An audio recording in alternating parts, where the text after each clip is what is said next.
Welcome back to the channel, everyone, and thanks for watching. Today's video is going to be a walkthrough of a 2014 Ram 1500 bedside dent removal. Hope you guys enjoy this video. As always, thanks for watching. All right, before we get started on this video, I want to give a shout out to Terry Swanson and Justin Shields. A little over a year ago, I did a video called Mobile Glue Pull Tower Put to Work. It was a Ford Ranger bedside. And this is why I make YouTube videos, to help other people and for them to help me with their comments, because I don't know everything. So I did this repair and they told me, hey, why don't you do this? Check out this YouTube video. Do lateral pulls. It releases the tension. I was like, wait, what are you talking about? That's a thing? I don't have those kind of glue tabs. So you guys leaving comments and saying, hey, this is a better way to do it. Try it out. Like a few months ago, earlier in the summer, somebody told me about stand liner fender tool with the really dome tip, and you use it to rock back and forth. Someone said it would be easier for me to do repairs on this Mercedes black fender that I did. Thank you as well. Those sort of things help. I really appreciate it. Okay, so here's some photos. Head on, 45-degree angle. Zoomed in on the cracked paint there. Another angle, you can see that gap between the tail light and the panel. Here's the tail light off. That way I can move wiring harnesses around, get behind the backside and push. You can see that crown there is significant. That needs to be released with a lot of pressure. This area right here is where I should have initially pulled from the beginning instead of pulling on that lower section of the body line of the bedside. That, if I would have got that first, that body line would have popped out on its own without me having to pull it. I kind of realized that later on in the repair. So next time I see that, I could just pull there first instead of that lower body line. So I'm just prepping the panel, cleaning off all the debris, dirt, oil, grease, whatever, with denatured alcohol, cleaning it very well. Because if you don't, glue's not going to stick to it. I don't care what kind of glue you have, it's not going to stick. And I heat the panel up to get rid of the moisture, the humidity off the panel. And these are the CamAuto pull tabs, so I can do pulls horizontal, I don't know what you call it. So what I'm going to do is pull that taillight pocket and get a lot of the tension on that. What am I going to do? I don't know what I'm doing.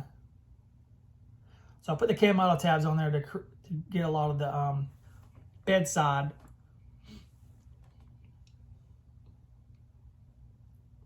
Yeah, this tab right here, I should have never done that. That was a mistake. That just cost me more work in the end. I should have put it in a different spot. But what I'm doing here is releasing the crown tension there. That way, as I'm pulling here with those CamAuto tabs, the dent will pretty much pop out. The majority of it will pop out. And that's what you're trying to do, is get the massive amount of that dent out at once. That's where I should have pulled at initially. Pull there. Try to avoid cracking that even further. It's pretty much impossible, but should have pulled. We're gonna try. Oh, well, heating up the panel once again, get rid of humidity so the glue sticks. Cleaning it with denatured alcohol, making sure it's just very clean. I'm using tab weld on the Keco Centipede crease tab with my Luminant glue gun. Battery powered Makita 12 amp battery. Last 12 hours, 12 amp hours. I'm pushing it firmly so that the glue kind of squeezes out of the edge, so it's easier to get the tab off once I need to get the tab off. We got to get this to come out, and then we'll work on this next. This has to come out. Oh, it's still hot. I'm just feeling the glue, making sure it's not too wet, because I want it to adhere to the panel as I'm pulling. I don't want it to just rip off because the glue's still wet.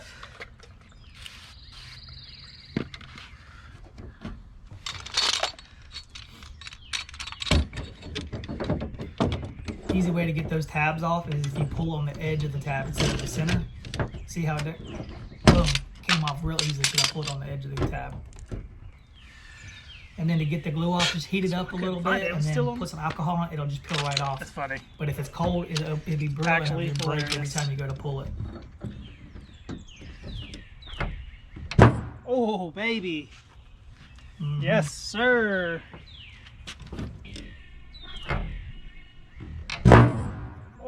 Oh, baby. Love to see it. This is what you want to see. This is what you want to happen when you're doing these type of repairs. You want a lot of that damage to come out at once. That way, all you gotta do is go finesse the rest of it. This right here was about 20 minutes worth of actual repair time to get it this much out.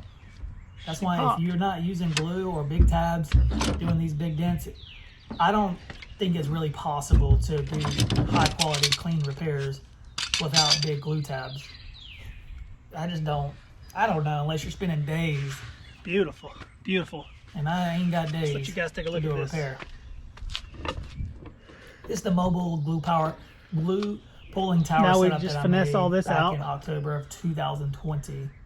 I got the idea from Body Shop Frame Machine, and I noticed that Better clean a Keco lot of that up. made one that went on the hitch of the truck, and that wasn't very useful for me because a lot of the vehicles are in parking lots, and I needed to be able to move a tower around the vehicle, so I just made this.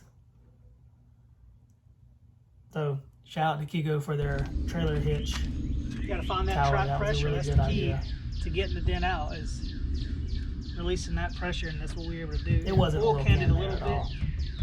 but I believe once we stabilize the panel here and get this cleaned up, and this section out here needs to come out a little bit more, stiffen up. Yep. So pretty much we're just gonna clean up the repair from here and do a lot of pushing. Yeah, I'm just using the dent dial to get a lot of leverage on the back side of that panel and clean it up. Just kind of seeing what the metal's really doing is all I was really doing there. There's so much more work to be done here. Like I said, this is maybe 30 minutes into the repair or so. And then I'll spend the whole repair time, actual repair time was just a little under 4 hours. I was at the customer's house almost 5 hours from arrival to leaving. All I'm doing here is just test fitting the tail light to the bedside because I want to make sure the gaps are right, and I can't stick my hand in between there. Because if I know my gap is right, then I know I can start actually finishing up the repair. If that gap's not right, I need to do some more pulling. Very important to get your panels fitted properly for gap correctness and flushing issues before you start pushing, because then something else is bent or dented and you're never going to get the dent out. It's very important to always test fit your panels.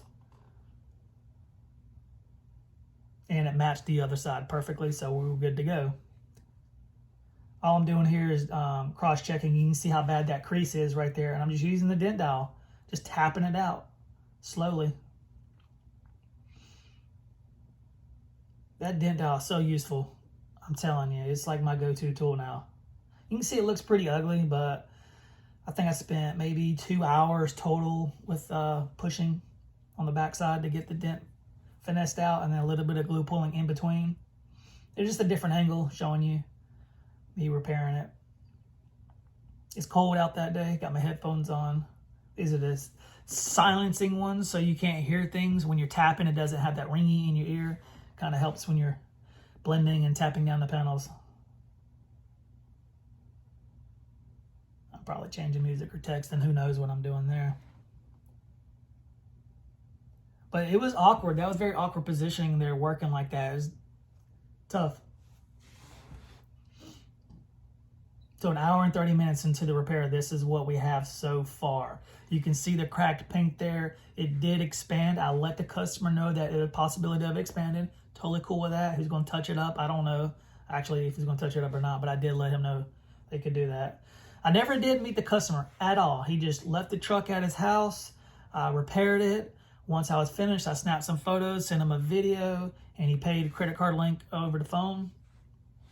That was it. But you can see it's not bad. It's looking better. Hour and 30 minutes into this repair. Now this is that crown that's at the top of that body line. I've worked it quite a bit and it looks pretty good. So this is like maybe halfway through repairing this part of the crown. Just going in slow mo so you can really get an idea of what the damage was like. You can see the little highs and little tiny lows in there that we got to work out. Yeah.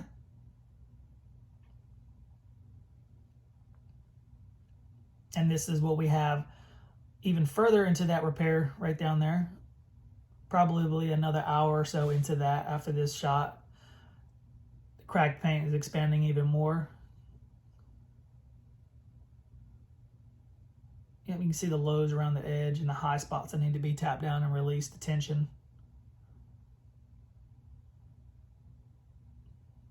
Yeah, I mean, sometimes you got to figure out, do I need to push the lows or do I need to tap down the highs first? And that's a case-by-case basis depending on what the metal wants to do. If it's pushing easily, push easy. If it's not pushing easy, you probably need to release some tension by tapping down the crowns. If the crowns aren't moving, you probably have some hidden tension somewhere else. You got to find it. If everything moves easily, then you know that's what you need to hit. At least that's what I do.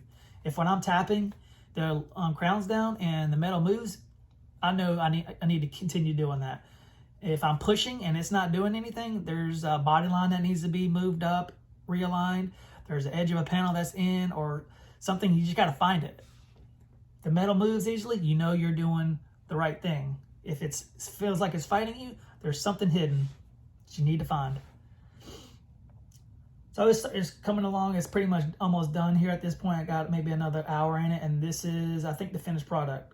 I can't tell. It's just really hard to see with no light on there. Yeah, this is finished because you can look at the background of the trees on the panel. The reflection looks pretty straight. You don't see any warping in the trees. The bicycle there looks really good. No disformation, so disforming. Yeah, it looks really good.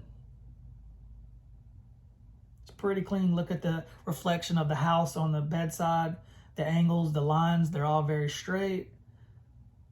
Yeah, I mean, that looks really good. That's the finished product. About 4 hours into the repair total. This is what you come up with. Now look at this lower edge down here where that cracked paint is. That was very difficult. That took the most time. And look, it's clean. That's a clean repair. I was very happy with it. Honestly, within about 3 hours into it, I was satisfied with it, but I wanted to spend the extra hour to really get it nice. And look at the little puppy in the background. We played football quite a bit. That dog loved throwing that football. Probably threw that thing probably 2 or 3 dozen times. Yeah. So the most important thing when doing these repairs is large glue tabs. Removing a lot of the metal at once, releasing the trap pressures, finding the body lines, the angles, and bringing those out to their pre-loss condition, back to factory specs.